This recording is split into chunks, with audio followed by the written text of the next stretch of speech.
अब सक्टासुर नाम का एक गुड्डा भेजा, दूसरी सामग्री भेजे।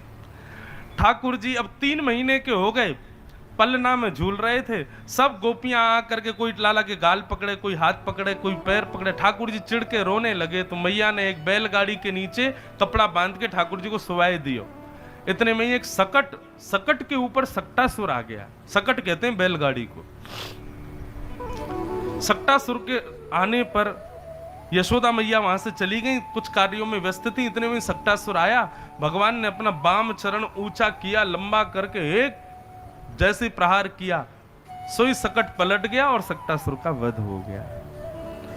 सब ब्रजवासी दौड़े दौड़े आए, यशोदा मैया ने गोद में उठाए, बोले इतनी बड़ी बैलगाड़ी कैसे गिर गई जे, कहा भयो? 2-4 ब्रजवासी गए, बोले मैया हम बताएं कहा भयो? बोले हाँ बताओ। वो तेरो 100 लाला है ना 3 महीना को कन्हैया? बोले हाँ। जाने अपनो पाम उठायो मैया और इतना लंबो कियो, ऐसा लंबो करके यूं करके मारी, यानी सोई बैलगाड़ी पलट गई मैया, हमने देखी अपनी आंखन से। सुखदेव जी महाराज वर्णन करते हैं, अप्रेमयम बलम तस्य बालकस्य नते विदु। मैया ने कही यहां पे आइयो। जैसे ही पास गए, बोले मेरे लाला ने पाम लंबो करके उड़ा दी ये बैलगाड़ी है। हाँ मैया तेरी सौगंध मैंने देखी। मैया ने दियो एक झूठ और बोले मेरी सौगंध और खा रो है? तेरी मैया की उम्र की हूं, मेरी सौगंध खा रो है? बालक बोले मैया हम सांची कह रहे हैं, हमने देखी अपनी आंखन से, अपने लाला ने इतना लंबो पाम कर लियो अपनो। सुखदेव जी कहते हैं राजा परीक्षित सावधानी से सुनो, इसलिए ब्रजवासी ठाकुर जी को बहुत प्रिय हैं, क्योंकि ठाकुर जी ना जाने कितनी बार अपनी प्रभुता प्रकट करेंगे, लेकिन ये ब्रजवासी स्वीकार ही नहीं करेंगे कि ठाकुर जी ऐसा कर सकते हैं। बोले इसीलिए प्रेम में कभी प्रभु अपने प्रियतम की प्रभुता स्वीकार नहीं की जाए, उसकी योग्यताएं स्वीकार नहीं होती हैं। परीक्षित ठाकुर जी तो पूरी लीला कर रहे हैं भगवान जैसी, लेकिन ब्रजवासियों को भरोसा ही नहीं होगा कि ये भगवान है। मैया ने मारपीट के बालक भगा दी, बोले चल झूठ बोला, मेरो 100 लाला इतना बड़ा पाम करेगा मेरो लाला। ये प्रेम है बंधु। प्रेम में हमारा प्रेमी कितना योग्य है, कितना श्रेष्ठ है, उसके अंदर कितने गुण हैं, उन सबको नजरअंदाज कर दिया जाता है। बेटा कितना भी बड़ा अफसर बन जाए, मां का तब भी मन करता है मेरी गोद में ही बैठे। क्यों? प्रेम है। बालकों की बात नहीं मानी, ठाकुर जी नन्हे से मैया की गोद में मंद मंद मुस्कुरा रहे हैं। बोले गिराई तो मैया मैं नहीं है, बालक बेचारे सच्ची बोल रहे हैं, लेकिन मैया मान नहीं रही है। ठाकुर जी अब धीरे धीरे 1 वर्ष के हो गए और श्री गर्गाचार्य जी ने आकर के भगवान का नामकरण संस्कार किया। बड़े पुत्र का नाम अयम ही रोहिणी पुत्रो रमयन् श्रुहिदो गुणैः आख्यास्यते राम इति बलाधिक्याद् बलम विदुः। मैया ये जो है बालक, ये रोहिणी का बेटा है, इसका नाम मैं राम रखता हूं, लेकिन बल की अधिकता की वजह से सब इसको बलराम कह करके पुकारेंगे। और छोटे बालक की ओर देख करके गर्गाचार्य जी की तो समाधि लग गई। 45 मिनट तक तो समाधि में बैठे रहे। यशोदा मैया बोली बाबा पधार गए का? बाबा बोले नहीं मां, मैं तुम्हारे लाला को देख रहा हूं। यशोदा मैया बोली क्यों देख रहे हो मेरे लाला को? बोले मैया तुम्हारो जो लाला है ना, ये साक्षात, जैसे ही गर्गाचार्य जी बोले साक्षात नारायण बोलने वाले थे, सोई भगवान ने गोद में बैठे बैठे इशारा किया, बोले अभी बताऊं बाबा? मैया मत बताइयो मैं नारायण हूं। तो गर्गाचार्य जी तुरंत बोले साक्षात नारायण के समान गुण वाला है, ये नारायण के समान गुण वाला है। जैसे ही गर्गाचार्य जी बोले नारायण के समान गुण वाला है, तो गोद में बैठे ठाकुर जी का मैया ने कान पकड़ा और मरोड़ करके बोली दोबारा बोली हूं कौन है ये? नहीं मैया आपका लाला है। बोले हाँ, ये मेरो ही लाला है, ये नारायण समान गुण वालो, यो त्यों, ये सब में वो सुननो प्रिय ना है, या को नामकरण करो। कहा नाम है? बोले भैया बहुत सारे नाम है, बहुनि संति नामानि रूपाणी च गुणस्यते, गुण के और रूप के अनुरूप आपके लाला के बहुत नाम होंगे। मैया बोली कोई एक नाम बताए तो। शुक्ले रक्तस्तथापीत इदानिम कृष्णताम गतः। गर्गाचार्य जी बोले मैया आपको ये लाला कभी शुक्ल वर्ण का था, कभी रक्त वर्ण का था, कभी पीत वर्ण का था, अभी ये कृष्ण वर्ण का है, इसलिए इसका नाम मैं रखता हूं कृष्ण। बोलो बाल कृष्ण लाल की जय। भगवान का नाम कृष्ण रखा गया। कृष्ण नाम का अर्थ क्या होता है बंधुओं? जिस नाम को लेने से पृथ्वी पर रहने वाले निवृत्त हो जाते हैं उसको कृष्ण कहते हैं। कृष्ण पृथ्वीवाचक शब्द है और न निवृत्तिवाचक शब्द है। हम सब लोग पृथ्वी पर रहने वाले लोग हैं, हम सब पृथ्वीवाचक हैं, और जिस नाम को गाने से हमको निवृत्ति मिलती है उसको नाम कृष्ण है। ऐसे भगवान का नामकरण किया गया। अब तो ठाकुर जी थोड़े थोड़े बड़े हो गए, 2 दांत निकल आए भगवान के, और ऐसे 2 दांत निकले महाराज। यशोदा मैया उंगली में ठाकुर जी के हाथ पकड़वाती है और धीरे धीरे उठा करके जैसे ही चलवावे ठाकुर जी छम छम थोड़ी दूर तक तो चलें, फिर मैया अपनी उंगली हटा दे। सो लाल जी अपने आप को संभालें, कहीं गिर नहीं जाऊं मैं, कहीं आगे कभी पीछे, कभी इधर कभी उधर, फिर घबरा के रोने लग जाएं, फिर यशोदा मैया आके हृदय से लगावे। ये सब लीला सब आकाश में 33 करोड़ देवता देख रहे हैं और आश्चर्य कर रहे हैं। बोले जय हो भगवान। पूरे विश्व को चलाने वाला चलना सीख रहा है, पूरे विश्व से बुलवाने वाला बोलना सीख रहा है। अब तो ठाकुर जी धीरे धीरे चलने लगे। मैया ने एक तिजोरी में से 2 पाजेब निकाली और ठाकुर जी के चरणों में पहना दी। आहा, पहना करके जैसे ही ठाकुर जी चले, अब जैसे ही छम छम करके ठाकुर जी चले तो पीछे मुड़ के देखें। मैया बोली कहाँ गए हो? ठाकुर जी पे बोलना तो आता नहीं है, लेकिन ठाकुर जी इशारे में बता रहे हैं कि छमछम आवाज कहां से आ रही है। मैया जोर जोर से हंसे, बोले लाला तेरे चरणन में तो ही आ रही है। सो ठाकुर जी अपने चरणन की ओर देखें और फिर अपने पांव पटक पटक करके खूब ध्वनि निकालें, और यशोदा मैया बार बार बलैया ले अपने लाला की। इतने प्यारे ठाकुर जी। आहा, चंद्र सखी का पद है। श्री यशोदा मैया ताल बजाती हैं और लाल जी नाच रहे हैं।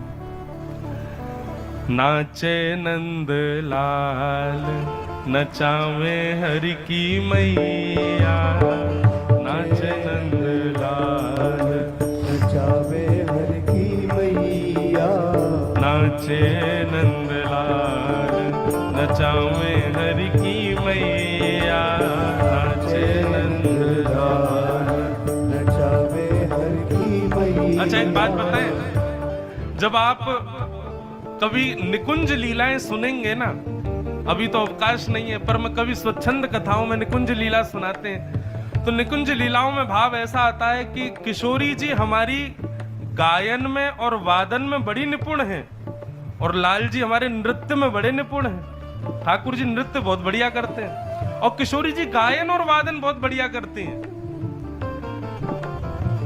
लेकिन ठाकुर जी के नृत्य की गुरु कौन है? ठाकुर जी की नृत्य की गुरु है श्री यशोदा मैया। लाल जी को एक बार खड़ो करके नचा दें, फिर यशोदा मैया नाचे, और यशोदा मैया को देख करके नन्हे से गोपाल जी भी नाचे। जैसे जैसे यशोदा मैया नाचे वैसे वैसे ठाकुर जी नाच रहे हैं। ठाकुर जी की मधुर लीलाओं को वर्णन कर रहे हैं। बंधुओं, परब्रह्म होते हुए भी अपनी प्रभुता त्याग करके ठाकुर जी ब्रजमंडल में जो लीला कर रहे हैं, केवल हम कलयुग के लोगों के चित्त को आकर्षित करने के लिए। हमारा स्वभाव सहज में ज्यादा है, प्रतिबंधों के प्रति हमारा रुझान कम होता है कलयुग के लोगों का।